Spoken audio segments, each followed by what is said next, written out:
Hey guys, welcome back to my YouTube channel Liza Dreams. কেমন আছেন সবাই? নিশ্চয়ই অনেক ভালো আছেন। আপনাদের দোয়ায় আমিও অনেক ভালো আছি। আজকে আপনাদের সাথে খুবই মজাদার একটি রেসিপি শেয়ার করব। আজকে তৈরি করে দেখাবো ম্যাঙ্গো কাস্টার্ড পুডিং। আমের এই সিজনে চাইলেই কিন্তু আপনারা খুবই অল্প সময়ে এবং অল্প কয়েকটি উপকরণে ডিলিশিয়াস এই ম্যাঙ্গো পুডিংটা তৈরি করতে পারবেন। চলে যাচ্ছি মূল প্রস্তুত প্রণালীতে।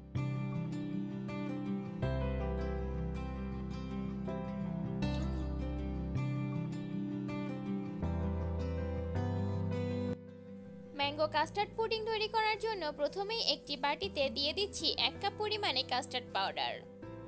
এখন এই কাস্টার্ড পাউডারের মধ্যে দিয়ে দিচ্ছি হাফ কাপ পরিমাণে দুধ।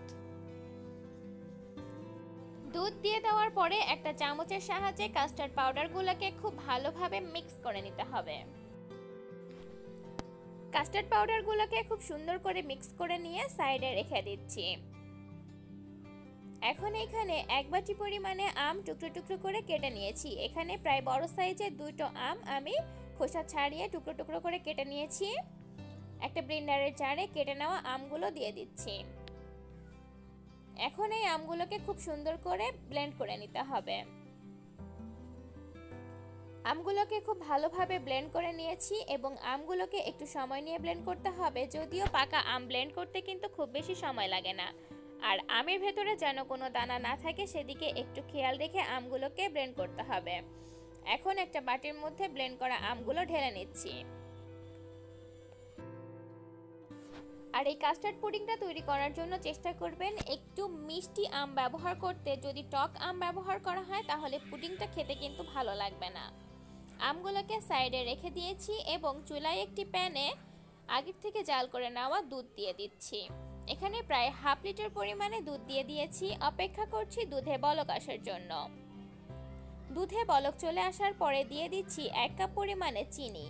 চিনিটা কিন্তু এখানে একটু বুঝে দিতে হবে, কারণ এখানে পাকা আম ব্যবহার করা হয়েছে আর পাকা আম কিন্তু এমনিতেই মিষ্টি হয়ে থাকে, তাই চিনিটা একটু বুঝে পরিমাণ মতো দিতে হবে। চিনিগুলো গলে যাওয়ার পরে দিয়ে দিচ্ছি আগের থেকে মিক্স করে রাখা কাস্টার্ড পাউডারগুলো। আর কাস্টার্ড পাউডার দিয়ে দেওয়ার সাথে সাথেই কিন্তু দুধগুলোকে খুব সুন্দর করে মিক্স করে নিতে হবে, তা না হলে কাস্টার্ড পাউডারগুলো দলা পেকে যেতে পারে। এবং এইখানে দিয়ে দিলাম ফ্লেভারের জন্য হাফ টেবিল চামচ পরিমাণে ভ্যানিলা এসেন্স। আর এই ভ্যানিলা এসেন্সটা একেবারেই অপশনাল, হাতের নাগালে না থাকলে বাদ দেওয়া যাবে। ভ্যানিলা এসেন্সটা দিয়ে দেওয়ার পরে সবগুলো উপকরণ খুব সুন্দর করে মিক্স করে নিচ্ছি এবং এই অবস্থাতে কিন্তু চুলার হিটটাকে একেবারেই মিডিয়াম লোতে রাখতে হবে। এখন দিয়ে দিচ্ছি আমের পেস্টগুলো। আমের পেস্টগুলোকে দিয়ে দেওয়ার পরে অনবরত নাড়াচাড়া করে মিক্স করে নিতে হবে। নাড়াচাড়া করা কিন্তু কোনো অবস্থাতেই বাদ দেওয়া যাবে না, কারণ এখানে যেহেতু কাস্টার্ড পাউডার ব্যবহার করা হয়েছে, কাস্টার্ড পাউডারটা কিন্তু খুবই তাড়াতাড়ি দলা পেকে যায়। এখন আমের সাথে কাস্টার্ড পাউডার এবং দুধের এই মিশ্রণটাকে খুব সুন্দর করে মিক্স করে নিলেই কিন্তু তৈরি হয়ে যাবে ম্যাঙ্গো কাস্টার্ড পুডিং। আমার এই পুডিং এর মিশ্রণটা এখন পুরোপুরি কমপ্লিট হয়ে গিয়েছে। এখন আমি একটা বাটিতে ঢেলে নিচ্ছি। একটা বাটিতে ঢেলে নেওয়ার পরে অপেক্ষা করতে হবে পুডিংগুলো ঠান্ডা হয়ে যাওয়ার জন্য। আর এই পুডিংগুলো যখন ঠান্ডা হয়ে যাবে তখন ফ্রিজের নর্মাল পোর্শনে রেখে দিতে হবে 3 থেকে 4 ঘন্টা পুডিংটা পুরোপুরি জমে যাওয়ার জন্য। আর 3 থেকে 4 ঘন্টার মধ্যে কিন্তু পুডিংটা পুরোপুরি জমে যাবে। ফিরে আসছি 3 ঘন্টা পরে। 3 ঘন্টা পরে ফ্রিজ থেকে আমি এই পুডিংটা বের করে নিয়েছি আর এই পুডিংটা কিন্তু এখন পুরোপুরি জমে গিয়েছে। এখন এই পুডিংটাকে সার্ভ করে নেওয়ার জন্য উপরে একটা প্লেট দিয়ে দিচ্ছি এবং বাটির ভেতর থেকে পুডিংটাকে বের করে নিচ্ছি। চাইলে আপনারা এই বাটির মধ্যেও পুডিংটাকে সার্ভ করতে পারেন। ভীষণই মজাদার এই পুডিংটা কিন্তু চাইলেই আপনারা যখন তখন বাড়িতেই তৈরি করতে পারবেন, খুবই অল্প সময়ে এবং ঝামেলামুক্তভাবে অল্প কয়েকটি উপকরণে।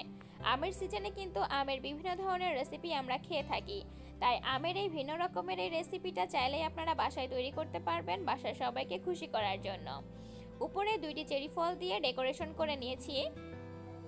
ম্যাঙ্গো পুডিং কাস্টার্ড তৈরি করা কিন্তু একেবারেই ঝামেলামুক্ত এবং খেতেও ভীষণ মজাদার। আমার আজকের এই ভিডিওটি যদি আপনাদের কাছে ভালো লেগে থাকে তাহলে আমার চ্যানেলটিকে অবশ্যই সাবস্ক্রাইব করবেন এবং লিজা ড্রিমস নামের আমার যে ফেসবুক পেজটি রয়েছে সেখানেও লাইক এবং ফলো করে আমার পেজের সাথেই থাকবেন এবং অলরেডি যারা আমার পেজটিকে ফলো করেন এবং যারা আমার ইউটিউব চ্যানেলটিকে সাবস্ক্রাইব করেছেন তাদেরকে অসংখ্য ধন্যবাদ আমার পাশেই থাকার জন্য।